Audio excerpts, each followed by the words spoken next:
Eu estava pensando ali, falando com o Senhor, e um texto que não está aí, Romanos capítulo 6,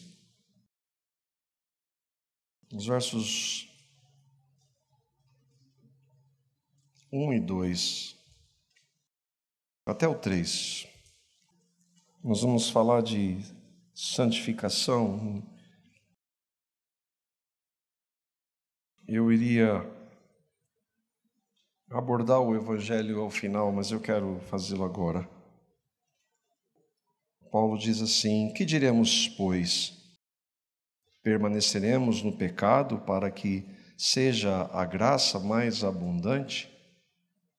De modo nenhum. Como viveremos ainda no pecado, nós que para ele morremos? Ou porventura ignorais que todos nós, que fomos batizados em Cristo Jesus, fomos batizados na sua morte? Paulo está falando aqui de uma realidade chamada pecado e não pecados. Todos aqueles que creem em Cristo, que o receberam como Salvador e Senhor, que creram e foram convertidos a Cristo, tiveram a sua natureza de pecado tratada na cruz. É isso que ele está dizendo aqui. Você não sabe que se você foi batizado em Cristo, foi incluído no corpo de Cristo, ele não está falando de batismo nas águas, você morreu para o pecado. A realidade do pecado foi crucificada em Cristo. E se você crê, isso é real para você. Como então você pode pensar e admitir qualquer outra possibilidade? Minha pergunta para você é se você realmente creu no Evangelho. Não é se você vem aqui na Igreja Evangélica Comunidade Cristã de Londrina, mas é se houve um momento na sua vida que você teve a iluminação do Espírito Santo e creu verdadeiramente em Cristo. E você pode dizer isso com absoluta certeza hoje: Cristo é a minha vida. Ele me levou ao arrependimento, me levou à fé na obra dele. Que ele morreu por mim, me fez morrer. Ele crucificou o meu velho homem no seu corpo. Ele me deu uma nova vida na sua ressurreição, por isso eu me arrependo dos meus pecados. Você crê nisso? Porque o que nós vamos tratar aqui é para aqueles que creem. Não existe a menor possibilidade de alguém que não crê em Cristo ser santificado. Como ser santo neste mundo? E aí você pergunta, mas o que é isso, santificação? E talvez pergunte também, o que é mundo? Do que você está falando quando fala de mundo? O mundo é este que eu vou apresentar uma breve descrição.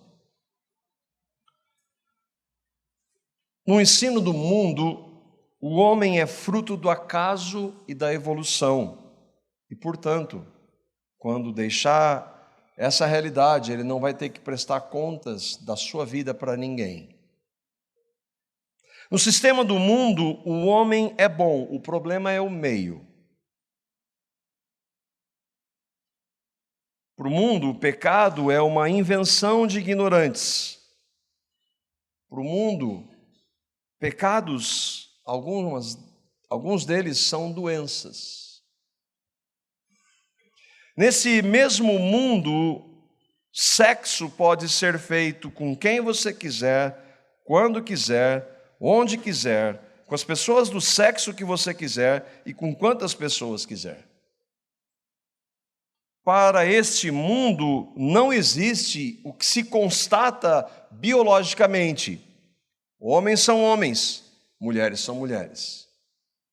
Para o mundo há homo, bi, transexuais, que inclusive podem, misericórdia, se casar.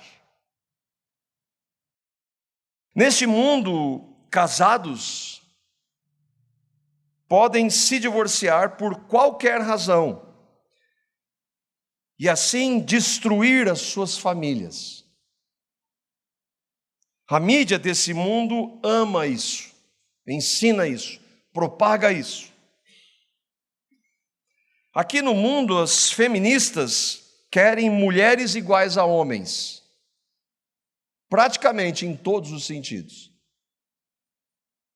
Os governos desse mundo são corruptos. Nesse mundo, evangélicos são iguais ao mundo. Enfim, o mundo que nós vemos, nesse mundo o mal é chamado de bem e o bem de mal, de acordo com Isaías 5:20.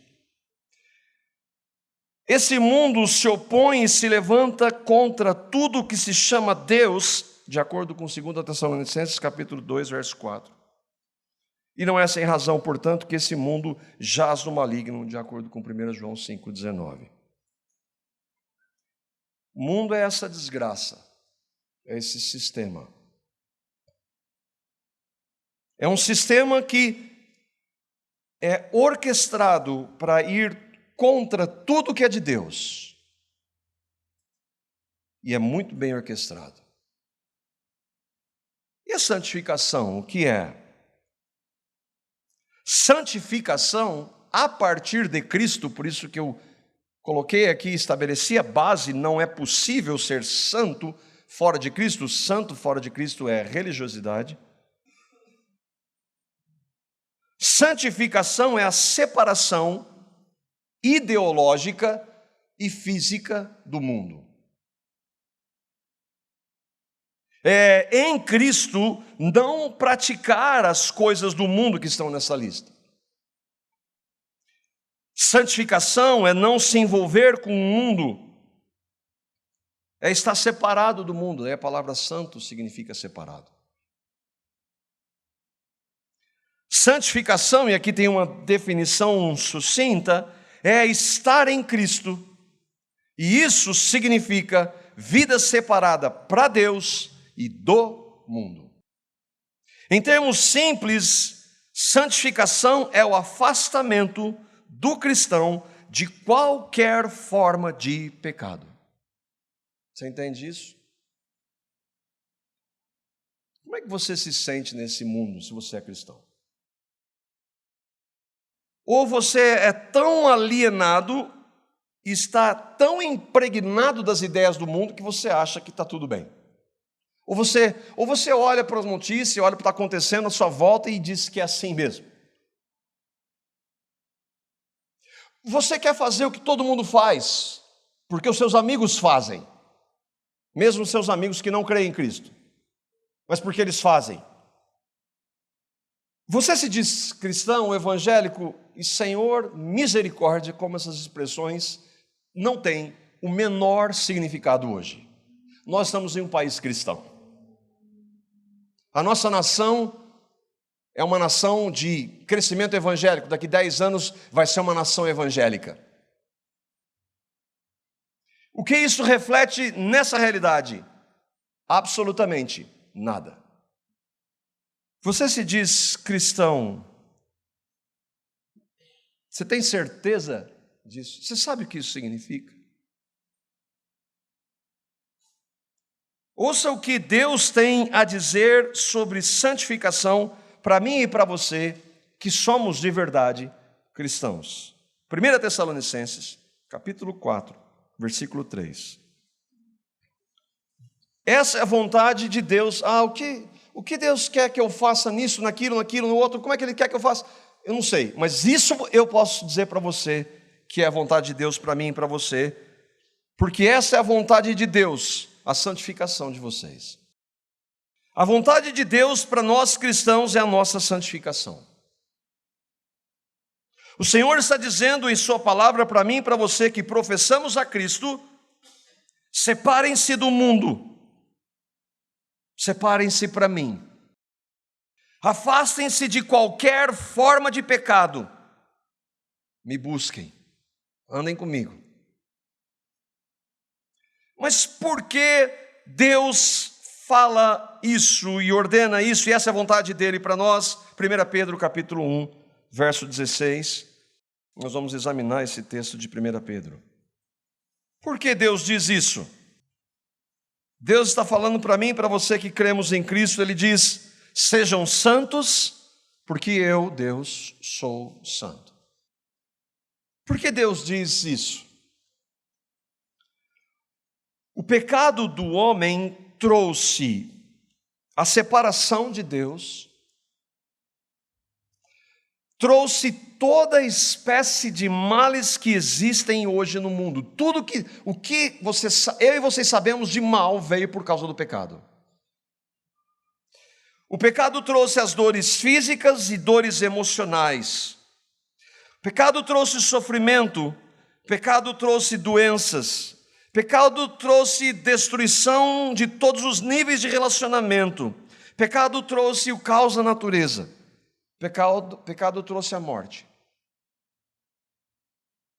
O pecado destrói tudo que tem valor para Deus. Por isso, Deus odeia o pecado. Deus odeia o pecado em todas as suas formas.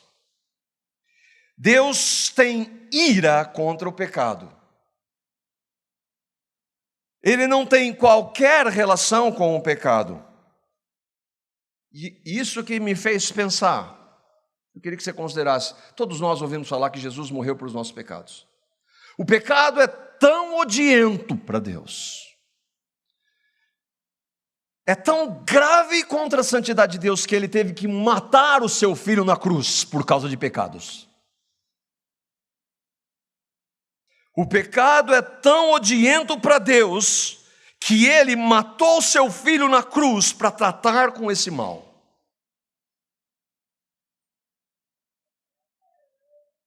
E um dia, quando esse mundo for julgado por Deus em sua ira, ele condenará eternamente todos aqueles que rejeitam a cruz de Cristo.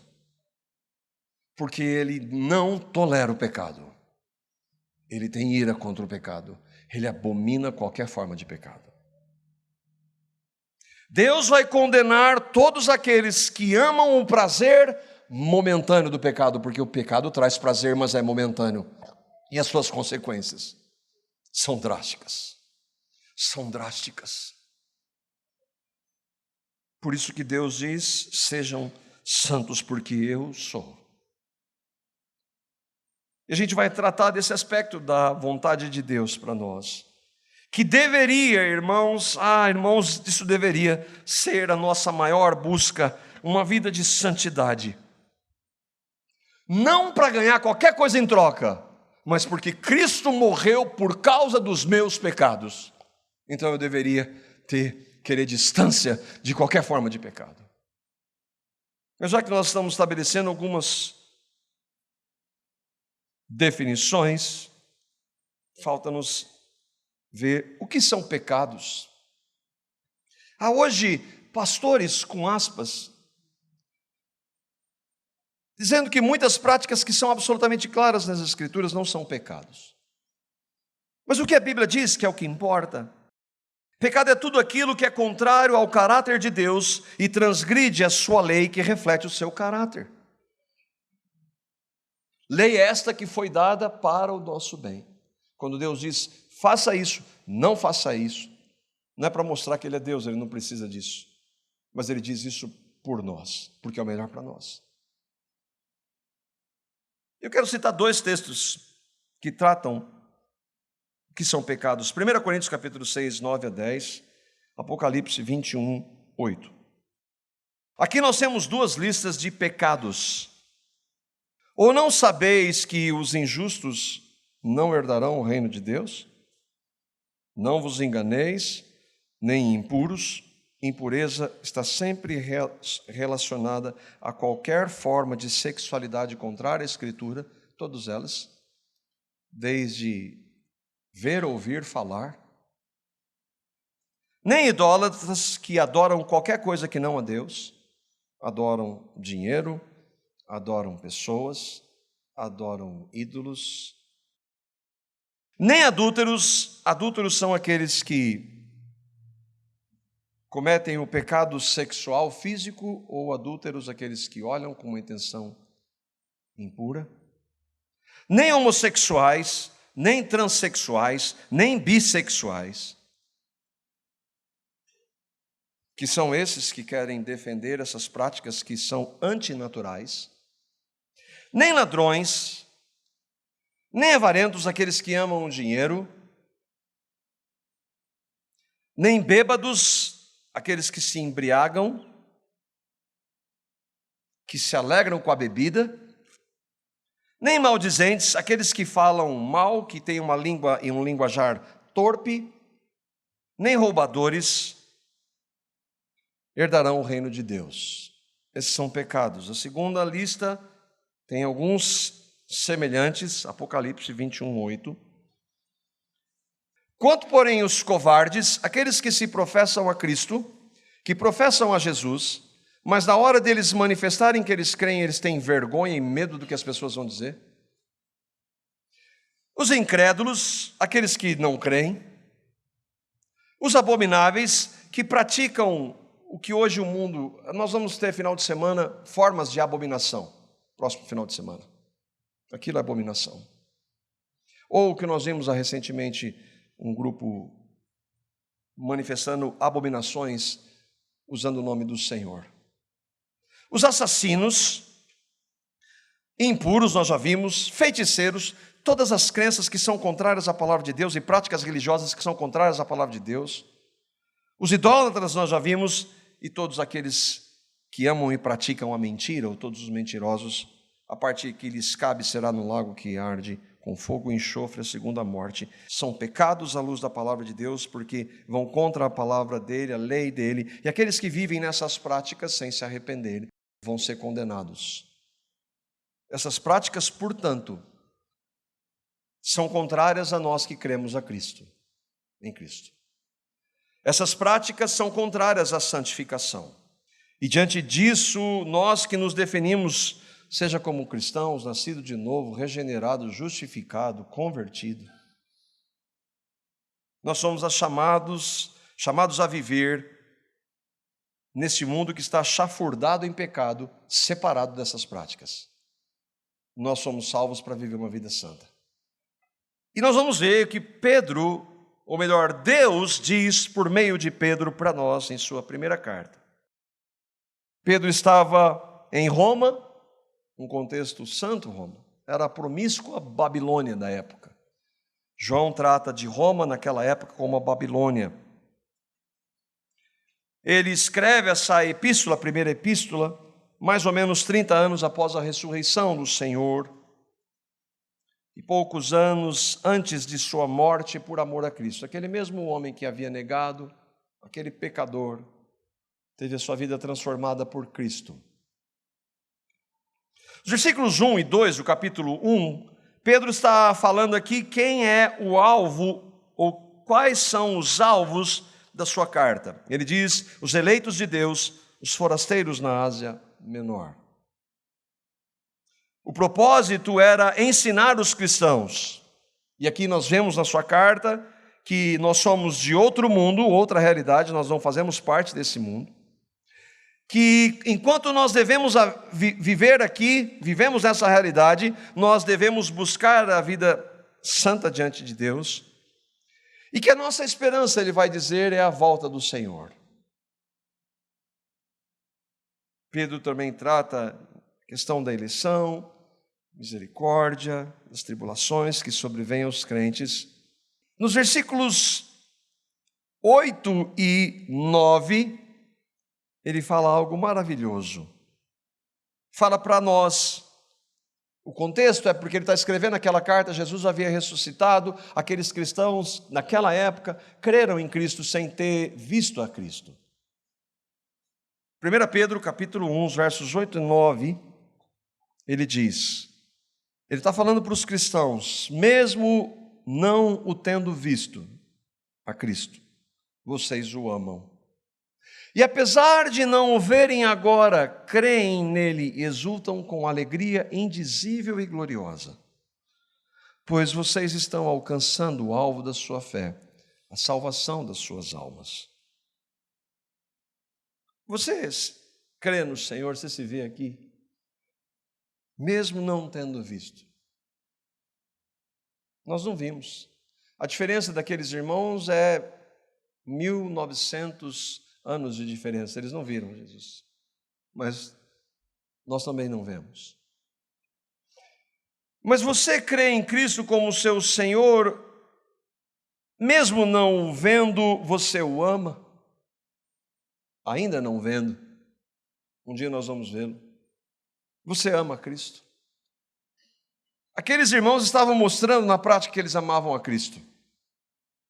Mesmo nas tribulações, quando você medita sobre quem Cristo é, o que Ele fez por você, você exulta com alegria indizível nele.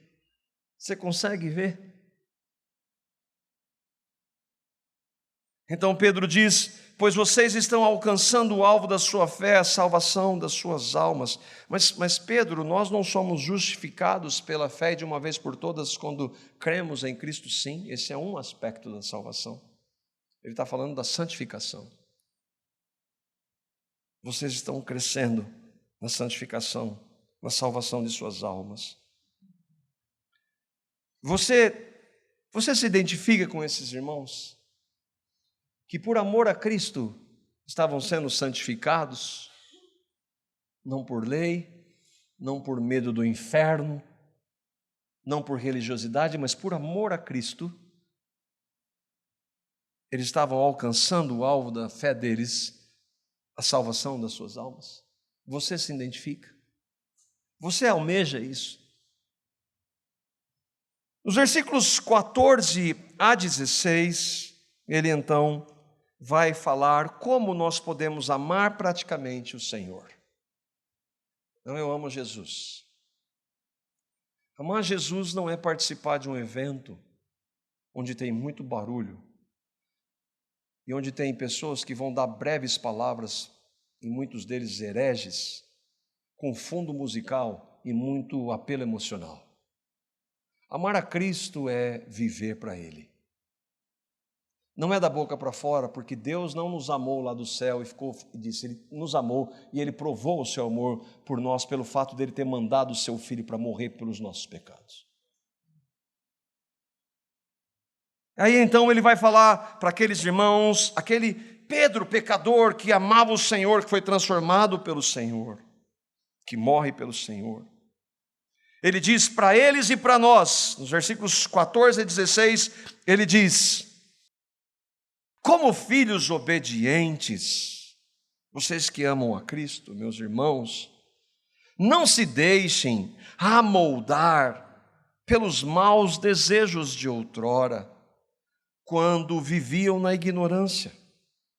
Mas, assim como é santo aquele que os chamou, sejam santos vocês também em tudo o que fizerem, pois está escrito: sejam santos, porque eu sou santo. Versículo 14: como filhos obedientes, não tomem a forma dos maus desejos que vocês tinham antes. Não se deixem amoldar pelo seu caráter antes de Cristo, pela sua velha vida. Ele está falando como filhos obedientes. Os filhos são aqueles que creram em Cristo. Todos quantos o receberam, deu-lhes o poder de serem feitos filhos de Deus, a saber, aqueles que creem no seu nome. Aqueles que creem em Cristo são filhos. Por serem filhos, eles já têm Cristo como Senhor, já têm em Deus o Pai, e já têm o poder do Espírito Santo neles. Nós temos, se cremos de verdade. Por meio de Cristo, eles têm condições de obedecer. Como filhos obedientes, Paulo está dizendo, ou melhor, Pedro está dizendo, filhos obedecem. Um filho obedece. Ele não é perfeito, Mas um filho que ama, deseja obedecer. Ele vai errar no processo, mas pela graça de Deus ele obedece. Ele tem um poder do Espírito Santo que o leva a obedecer. A obediência é consequência da vida nova em Cristo.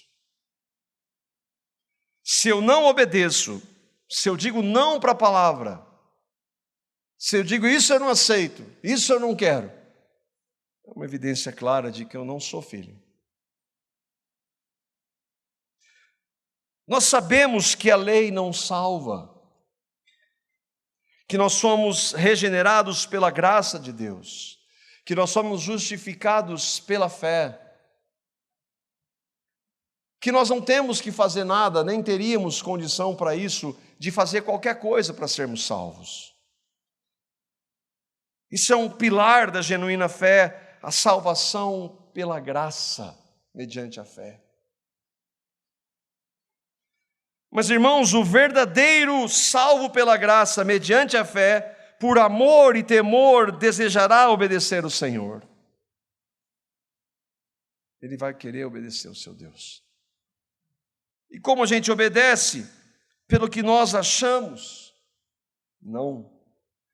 Nós podemos obedecer o que o Senhor tem somente de acordo com o que Ele tem aqui na sua palavra. Não é o que eu acho. Não, isso eu não concordo, isso já é antigo, isso é retrógrado. A palavra não muda, como Deus da palavra também não. E nós precisamos conhecer a sua vontade descrita em sua palavra. E aí ele diz: filhos, não se deixem amoldar pelos maus desejos que vocês tinham antes de Cristo. Pedro está lembrando que éramos moldados pelos valores deste mundo aqui, aqueles valores lá do início. A desgraça desse mundo, que é totalmente contrária a Deus. E Pedro está falando, irmãos, não façam assim. Não se deixem. Paulo, tratando da impossibilidade de um cristão viver no pecado, como nós lemos, pecaremos, pois, para que a graça de Deus aumente, de jeito nenhum nós morremos para o pecado. Ele vai falar lá nos versículos 20 a 21 de Romanos 6, a mesma coisa, e ele vai trazer algo que é um sinal. Aliás, irmãos, no boletim foi colocado aí 6 reflexos do arrependimento genuíno. Vale a pena ler. Leia e vê se você se encaixa neles. E é resumido, e no final lá tem a fonte, que é um artigo maior. Não deixe de ler. Mas olha o que Paulo fala, como nós, quando nós lembramos do nosso pecado, deve ser a nossa reação. Romanos 6, 20 e 21, ele diz: quando vocês eram escravos do pecado, estavam livres da justiça, da justificação em Cristo, de obedecer a palavra. Que fruto colheram então das coisas das quais agora vocês se envergonham? Você tem vergonha do que você era? Quando você comete um pecado, você tem vergonha, nojo daquilo? Você odeia aquilo? Ou você diz, não, é assim mesmo, eu estou na graça. Porque tem gente que faz isso. Pega a graça de Deus e a transforma em libertinagem. Paulo está falando das coisas que nós nos envergonhamos. Porque alguém viu? Porque alguém me pegou com a mão na massa? Não, porque eu peco contra o Cristo que morreu pelos meus pecados. Não importa o que os outros vão dizer, não importa o que os outros pensem. A vergonha é por ter, Senhor, eu pequei contra o Senhor. Irmãos, o que mudou quando nós cremos em Cristo? Tudo. Nós somos novas criaturas. Nós temos o Espírito Santo habitando em nós. Nós temos a mente de Cristo. Por isso nós não podemos nos conformar com este mundo. Às vezes, a gente ouve de irmãos ouvindo falsos mestres. Não perca tempo. Não vá ouvir gente que na moda agora passa pano no seu pecado. Vergonha. Vergonha. Irmãos, Cristo veio, Deus morreu por causa dos nossos pecados. A gente fala isso, mas não pensa. Pense no seu pecado. Cristo morreu por causa dele. Como é que você continua vivendo nele? Ele diz, Pedro, vocês viviam na ignorância. Irmãos, nós rumávamos totalmente e justamente para o inferno, porque nós pecamos contra o Deus Santo. Ele não tinha que nos salvar. Ele não nos salvou porque nós éramos coisas boas. Ele nos salvou por amor, graça e misericórdia, a despeito de nós. Ele nos resgatou por sua graça, amor e misericórdia. Como retroceder? Como dizer que qualquer pecado, tudo bem? Paulo fala a mesma coisa aos Efésios. É claro, é o mesmo Espírito. E tem picaretas, em nome de Jesus, dizendo que o que Paulo escreve é da cabeça dele. Efésios capítulo 4, versos 17 a 20. Pedro falou, como filhos obedientes, não se deixem moldar pelos maus desejos de outrora, como vocês viviam antes. Paulo vai falar para os irmãos de Éfeso, por isso essa realidade é para nós hoje, é para a igreja de Cristo. Efésios 4, 17 a 20. Olhe o amor desses irmãos pelo Senhor, pela igreja.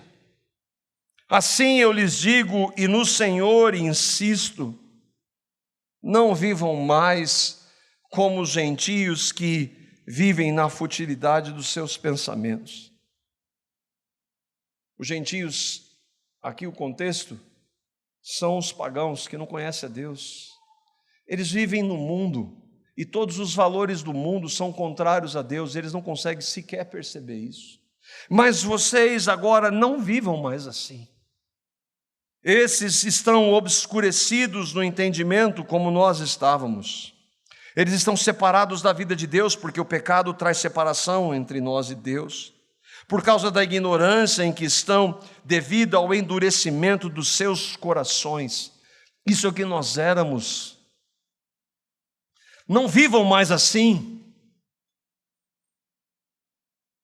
Ah, mas eu não consigo. Ninguém consegue. Mas por que você não vai diante do Senhor que tem o poder para te fazer conseguir? Por que você não busca? Por que você não anda na presença dEle? E hoje, como eu estava ouvindo o pastor Paulo Júnior, o brasileiro passa 9 horas por dia em frente, diante da internet. Não tem tempo para buscar Deus. Eu não consigo, porque você não anda com Ele. Aqueles pagãos, tendo perdido toda a sensibilidade, eles se entregam a uma depravação, cometendo com avidez toda espécie de impureza. Esse é o mundo que nós vivemos. Todavia, não foi assim que vocês aprenderam de Cristo. Cristo é a sua vida. Como é que você pode se permitir isso? Irmão, será que dá para compreender que o Senhor não tem nada a ver com o pecado? Irmão, será que dá para entender que se nós somos derrotados, se nós pecamos, é simplesmente pelo fato de que nós estamos amando mais aquele pecado do que o Senhor? Será que dá para compreender que nós precisamos amar o Senhor e buscar o Senhor para que o poder dele se manifeste na nossa vida? e não procrastinar.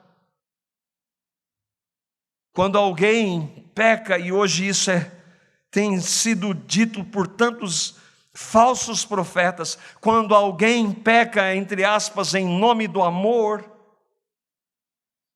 está minimizando o objetivo do sacrifício de Cristo por nós, a nossa santificação. Alguém que genuinamente creu em Cristo tem vergonha do pecado, odeia o pecado e não quer mais cometê-lo.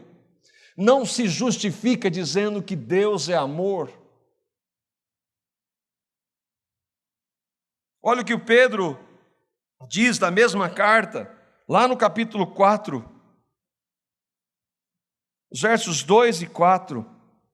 Ele está falando para nós, irmãos, que cremos em Cristo. No tempo que lhes resta, é o mesmo grupo de irmãos. Ele insiste, não vivam mais para satisfazer os maus desejos humanos, mas para sim fazer a vontade de Deus, que é o quê? Não vivam mais para vocês. Não justifique os seus pecados, colocando o amor de Deus ou a graça de Deus para justificar os seus pecados. Não faça isso. Se você pecar, é um trono de graça, há misericórdia que se renove, mas clame misericórdia, peça perdão, não justifique os seus pecados com a graça e com o amor de Deus. No passado, vocês já gastaram tempo suficiente fazendo o que agrada aos pagãos. Naquele tempo, vocês viviam em libertinagem, na sensualidade, nas bebedeiras, orgias e farras, na idolatria repugnante. E esse ponto eu falei para o meu filho. Eles acham estranho que vocês não se lancem com eles na mesma torrente de imoralidade, por isso os insultam. Os seus amigos, os seus parentes acham que é estranho, porque você não vive fazendo o que eles fazem? Ou você quer por amor agradá-los? Irmãos, nós não temos nenhuma relação com o mundo, mesmo que o mundo seja o meu pai, o meu irmão. O meu amor por eles não é praticar o pecado para ganhá-los para Cristo, é mostrar o que Cristo faz.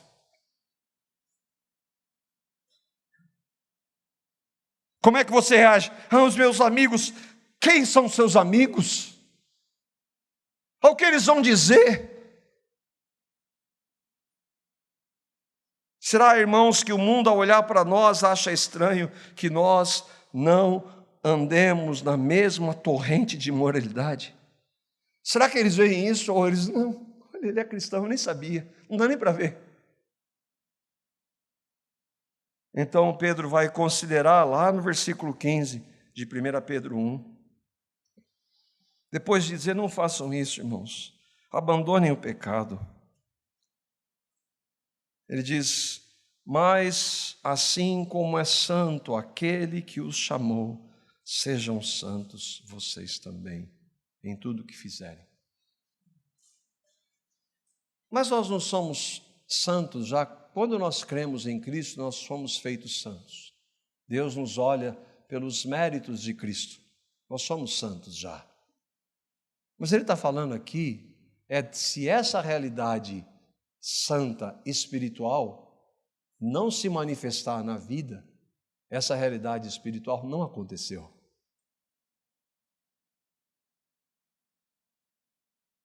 Assim como é santo aquele que os chamou.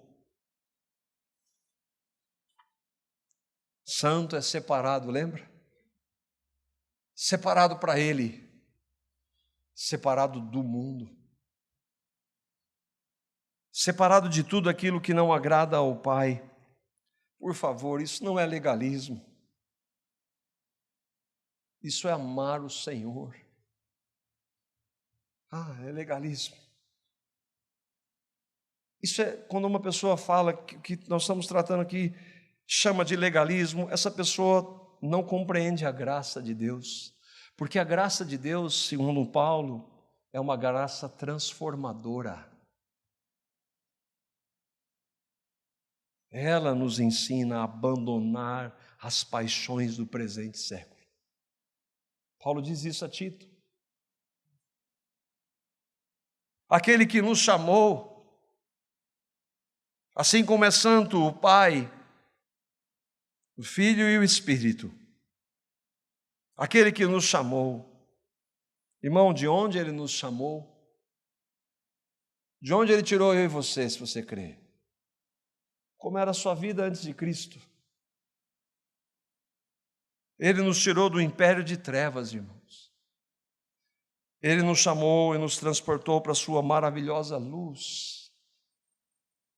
Nós não temos mais nada a ver com trevas, e trevas são pecados. Por amor a Ele, irmãos. Sejam santos. Santos vocês também em tudo que fizerem, em tudo, irmãos. Em todo procedimento. Tem gente que fala, isso é comportamento. A palavra no grego aqui é comportamento. No seu comportamento, seja santo. Irmãos, santidade não é apenas uma palavra bonita. Oh, coisa linda.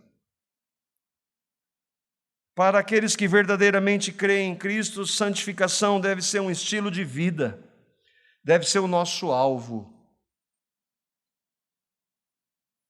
Na prática, o que significa? E às vezes eu ouço alguém dizer que creu em Cristo, mas quer ouvir lixo, quer ver lixo. A sua fala é lixo. Manda mensagens no WhatsApp de lixo. Será que creu? Irmão, santificação tem implicações em como eu falo, no que eu falo. Tem implicações no que eu vejo, o que eu ouço. Irmãos, convenhamos, mesmo ímpios sabem o que é imoral. Eles vivem na prática, eles amam o pecado, mas eles sabem. Será que nós que temos o Espírito de Deus não temos a capacidade de discernir? Dizer o que é que tem? Irmãos, o que é que tem? O que é que tem eu ouvir essa música que faz apologia ao pecado? Mas Cristo morreu por causa dessa desgraça e você diz que o que é que tem? Você coloca os olhos em pecado e diz o que é que tem? Isso é legalismo? Por favor. O que eu falo, o que eu ouço, o que eu vejo, como eu me visto.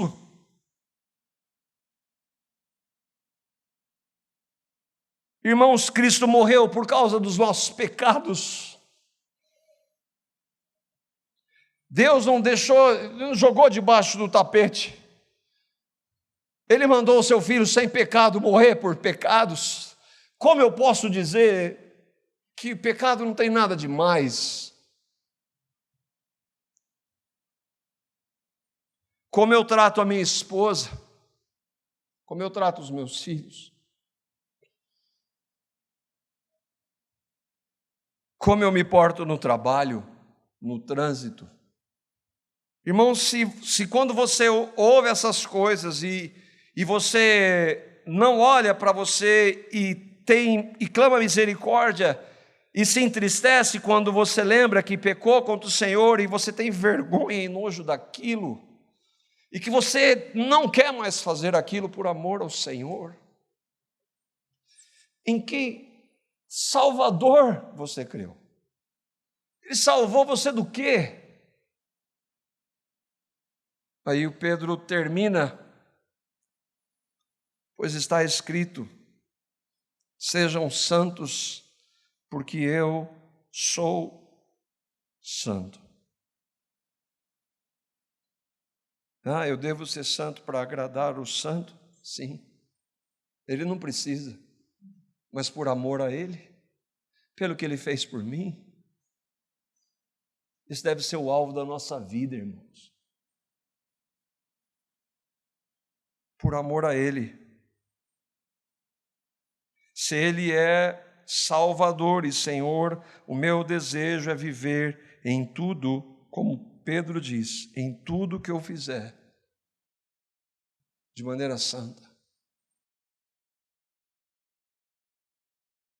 Irmãos, isso não é para colocar um peso, mas é para trazer um pesar no sentido de: Senhor, tem misericórdia de mim.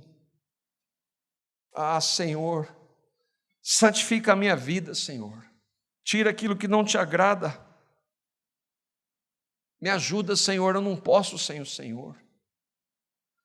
Eu creio em Ti, Senhor, eu creio no Seu sacrifício por mim. Eu quero ser santo, Senhor, em tudo que eu faço para a Sua honra e glória. Eu não quero me importar com o que os outros vão dizer. Eu quero me importar com o Senhor em fazer a Sua vontade, que é a minha santificação. Irmãos, nós sabemos que nessa realidade nós não vamos ser perfeitos, mas o fato de nós sabermos isso não é pretexto para que nós pequemos. Tá, eu entendi. Como eu posso ser santificado? Eu tenho sido derrotado nos meus pecados. Irmãos, só há um meio: andar com o nosso Salvador, andar na presença dEle.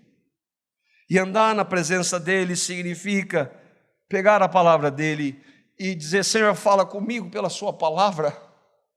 Meditar, falar com Ele, orar. Falar com Ele, clamar: Senhor, me ajuda. Senhor, me santifica. Senhor, me perdoa. Senhor, habita plenamente em mim. Falar com meu irmão, pedir para ele orar por mim, para andar comigo como igreja.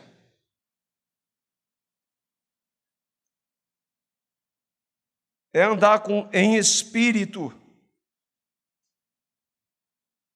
E Ele vai nos fazer santos. Ah, eu não tenho tempo. Irmãos, essa expressão não deveria fazer parte do nosso falar.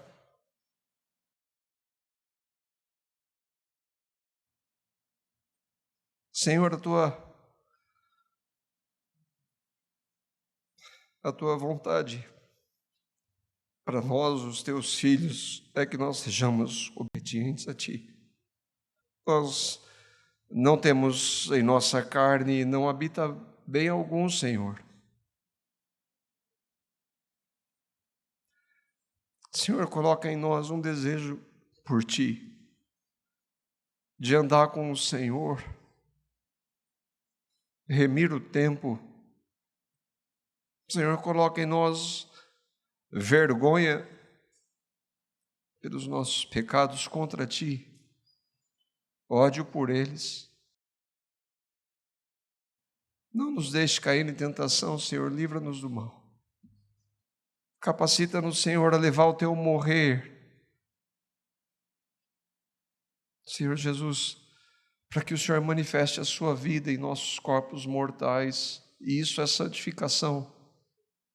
Senhor, livra-nos da hipocrisia, livra-nos de ser ouvintes, mas não praticantes. Senhor, nós, Teus filhos, temos a certeza absoluta do Teu perdão dado na cruz de uma vez por todas.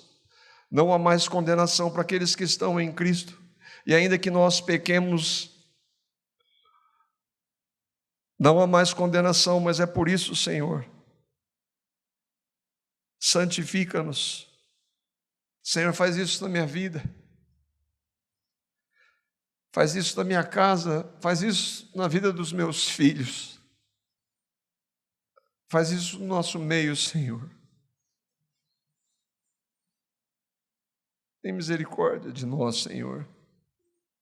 Nós oramos na certeza de que o Senhor nos ouve, porque oramos pelo que Cristo fez na cruz, pelos méritos dEle, em nome dEle. Amém.